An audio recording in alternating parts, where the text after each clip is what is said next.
for Senator McCain. Senator McCain, however, is not doing well in several other states, and a big loss for him earlier tonight. We projected Pennsylvania going for Senator Obama. That's a major setback. I want to go out to Senator McCain's headquarters right now, at least on this night. Hank Williams is performing at the Biltmore Hotel in Phoenix. Eventually, Senator McCain's going to be there. Let's listen in briefly to Hank Williams. Pretty, it didn't take me long to learn that I was born to boogie. When I was 18, I went to Hollywood. I met Elvis and Marilyn and Johnny B. Good. I got the Guitar Tech, California sun, red Cadillac, having too much fun. All right, there's Hank Williams. We're getting close, very, very close to a major projection, so stand by. We'll take a quick break. CNN.com. You want to go check all the numbers there, a lot of other information. Stand by for a commercial break, and then I think we might have a big projection coming up. We'll be right back. I make a movie star too. I told him my mama didn't raise no fool. I don't want your money and I don't want no movies. I can tell you I was born to boogie. In serving my country, I have betrayed my conscience. We have to show the world not all of us will like him. Any problem on Earth can be solved with high explosives. We have to kill Hitler. Operation Valkyrie is in effect. This is a military operation. Nothing ever goes according to plan.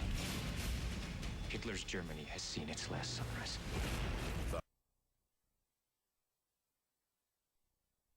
Believe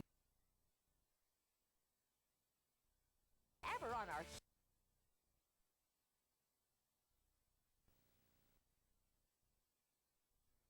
North Carolina, Virginia, all we are following very, very closely right now. Let me walk over and update our viewers on what we know right now. These are real votes. 70% of the precincts in Virginia, that's a lot. They've already reported their numbers, and look at how close it is. Wow. 50% for McCain, 49% for Senator Obama. That's only a difference of about 15,800. Now it's smaller, 12,519 for McCain. 71% of the precincts in Virginia have reported. Almost half of the precincts in North Carolina have reported. Look at how close it is here in North Carolina. 51% for Senator Obama, 48% for Senator McCain, and that's about an 80,000 advantage for Senator Obama. North Carolina closed at 7:30. We're watching that. Florida, another incredibly close state right now. 55% of the precincts have reported. 51% for Barack Obama, 48% for John McCain. That's not much of a difference, only 170,588 votes in Florida. That's a big prize, 27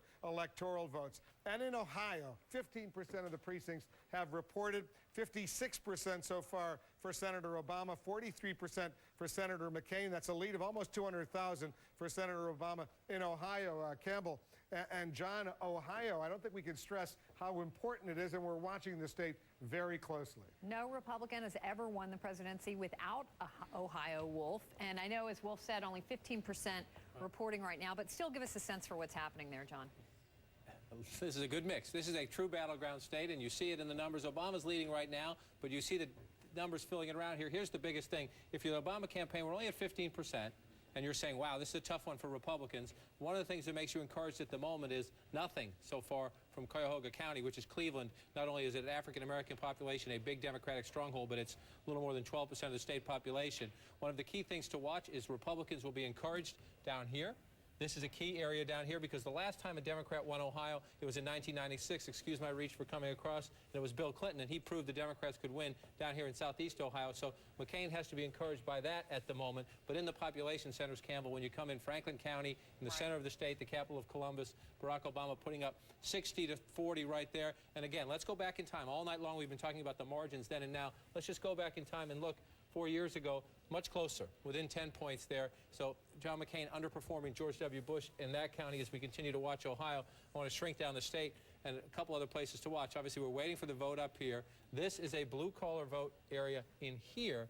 And if you go back to the Democratic primaries, this is an area where Hillary Clinton swept Ohio. Right. And so Barack Obama at the moment, in the few counties we see so far, seems to be doing well in those blue-collar areas where Hillary Clinton hurt him so badly and where the McCain people hoped to pick up those blue-collar voters. So a long way to go in Ohio. Let's come back out of Franklin County to the statewide. Only 15%. A long way to go. This is a place where there have been some hemming and hawing over long lines and ballot access and the like, so we'll let the numbers come in. But so far, for the Democrat to be ahead in the early count is something we haven't seen in a while. Let's go to Pennsylvania. I know as we wait on these numbers to come in, but the economy, huge issue in Ohio, very similar in Pennsylvania. We've called Pennsylvania for Obama now, but we talked about it to death beforehand. Walk us through what happened. And another very key point, if you look so far, 26% of the state in, Barack Obama with a sizable lead, 2-1, 66% to 33%. What's missing? What's missing from this map is any red at the moment. Some of this out in the center when the results come in. I'm just going to hit one, Center County, only 4%.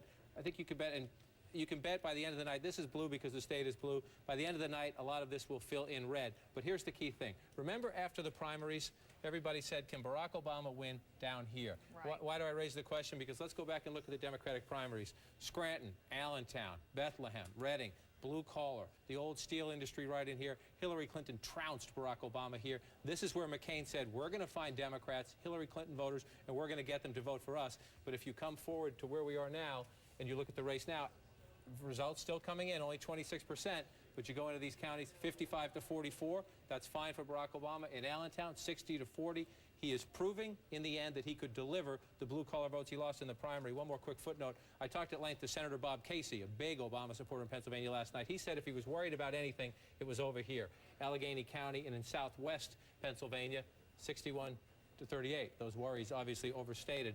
54% of the vote coming in here. If these numbers, that's why we called the state camel. I want to show something real quick. Now, we'll see. Some of this will fill in red. This is probably not fair to the McCain campaign, but look at all this blue now. George Bush narrowly lost the state 4 years ago. Right. That was all red. Barack Obama is overperforming John Kerry almost everywhere we look, and John McCain is underperforming George Bush almost everywhere we look. All right. Very big projection we are just hearing now. Let's go right back to Wolf. Wolf. Ohio. CNN now projects the state of Ohio will go for Senator Barack Obama. Look at this. 20 electoral votes. Barack Obama desperately was anxious for Ohio, and as we say, we've said it many, many times, no Republican has ever been elected to the White House without Ohio, and now this Democratic presidential candidate will carry the state of Ohio. That's a huge, huge win, like Pennsylvania. But even more important, because Pennsylvania has gone Democratic in recent contests, including 4 years ago and 8 years ago. Despite Republican wins, Ohio, much more important for Barack Obama right now, with 16% of the actual vote now in. Obama, 55%. McCain, 43%. 55-44, it's just changed. Almost 200,000 advantage with 16% of the win in, but it's a huge, huge win. Suzanne Malveaux is over in Chicago at Grant Park. They must be, they're just going to be getting word. And I think we'll see him in the next week or two in some of his cabinet appointments and announcements, which I think will come pretty soon. Try very hard to at least begin by not going too far left. Which suggests, Juan, that the image that we have of Barack Obama arising, and I think, perhaps reasonably arising out of his past associations, his past career, where he is seen to be pretty far to the left, is not the true Obama, and perhaps the ultra-liberal Obama or the totally liberal Obama of this campaign may not be the real Obama. Your thoughts? I don't think that he's ever been the ultra-liberal Obama, except if you want to interpret his opposition to the war very early on as evidence of liberalism. But I think most of the country, I think 2/3 of the country was opposed to the war, so I don't think that would be the basis. In fact, I think what Obama is a stealth candidate. And people have had to become comfortable with the idea that he is presidential and commanding, but we don't really know his positions on so many issues. We don't know his position as we sit here tonight on that key union issue. And you would think, oh yeah, that would have been apparent right from the start. We know what the unions are pushing, but we don't know that Obama necessarily agrees with that. So what interested me, though, is looking at a number of these things that come out of the exit polls and you look at Pennsylvania, which was a key battleground, and you look at things like values, if you say, who shares my values, 34%, by the way, total of the voters, McCain wins among those voters. If you say the war on terror is your principal concern, McCain wins among those voters. If you say who has the right experience to be president, again, in the state of Pennsylvania, which was carried when we called it for Barack Obama, John McCain wins. So you're right. I don't think that it's necessarily the case that we've shifted from a